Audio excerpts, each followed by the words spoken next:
Узбекистан – дыхание шелкового пути и гостеприимство веков. Так кратко о этой солнечной стране отзывается один из участников проекта Ахмед Медов. Недавно он с командой «Я иностранец» завершили свою экспедицию в Узбекистан, одной из древнейших и самых колоритных стран Центральной Азии. Узбекистан – колыбель древних цивилизаций, где каждый город, каждая улочка дышит историей и восточной мудростью. Это страна с тысячелетней историей, богатым культурным наследием и неповторимой архитектурой.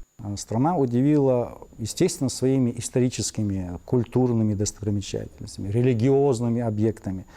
Безусловно, мы слышали про Узбекистан, мы знаем Узбекистан. Он, можно сказать, действительно, это такая братская республика для нас. Мы по ментальности очень похожи. Визит команды из НТРК «Магаз» в Узбекистан не остался незамеченным. Местные средства массовой информации проявили большой интерес к уникальному проекту. Ведущие узбекские телеканалы сняли отдельный сюжет о визите ингушской съемочной группы, их миссии и первых впечатлениях о стране. Этот сюжет стал своеобразным зеркалом, отразившим взгляд узбеков на гостей из Ингушетии. В нем показали интервью членов команды «Я иностранец», их восторженные отзывы о гостеприимстве узбекского народа, о красоте их городов и глубине традиций. Это стало прекрасным примером культурного обмена, когда не только одна сторона познает другую, но и обе устанавливают диалог, обогащая опытом и знанием друг о друге. В тот момент, когда у нас были прямые включения с Самарканда, например, конкретно я помню с нашей студии новостей, потом вот буквально недавно вышел в эфир вторая часть нашей поездки, да, про город Самарканд,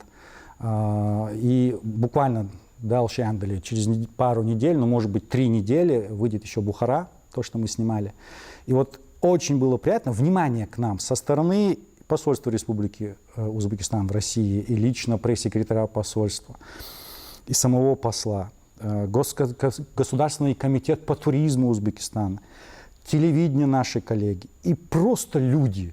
«Я иностранец» — это больше, чем просто программа о путешествиях. Это инструмент культурной дипломатии и просвещения, призванный разрушить стереотипы, способствовать взаимопониманию между народами и показать богатство человеческого разнообразия. Команда из 3 человек — это не просто съемочная группа, а настоящие культурные послы, стремящиеся донести до зрителей не только живописные виды, но и душу каждой страны. Они уделяют особое внимание диалогу с местными жителями, стремясь понять их образ жизни, верования, радости и трудности. Зачем они это делают? Чтобы напомнить, несмотря на все различия, люди во всем мире объединены общими ценностями – любовью к семье, стремлением к миру, уважением к прошлому и надеждой на лучшее будущее. Это проект о том, как иностранец, оказавшийся в незнакомой среде, становится не просто наблюдателем, а частью местного сообщества, ощущая пульс каждой культуры. Даже если ты даже что-нибудь покупаешь, не покупаешь, тебе обязательно дадут попробовать. Если ты даже скажешь «нет, спасибо», но он скажет «попробуй». Мост через границы «Я иностранец» открывает мир с 2009 года. С тех пор команда отправляется в интересные путешествия по разным странам мира. Среди них была и Турция, страна, соединяющая Азию и Европу, где древние традиции гармонично переплетаются с современной жизнью. В Турции команда показала зрителям богатое культурное наследие Османской империи, шумные восточные базары Стамбула, поразительную архитектуру мечетей и дворцов, а также повседневную жизнь простых людей. Они погрузились в мир турецкого гостеприимства, изучили местные ремесла, попробовали традиционные блюда и запечатлели красоту природных ландшафтов от побережья Средиземного моря до сказочных долин Каппадокии. Каждый выпуск из Турции, как и из других посещенных стран, был направлен на то, чтобы раскрыть глубину местных обычаев, традиций и показать, насколько разнообразен и прекрасен наш мир.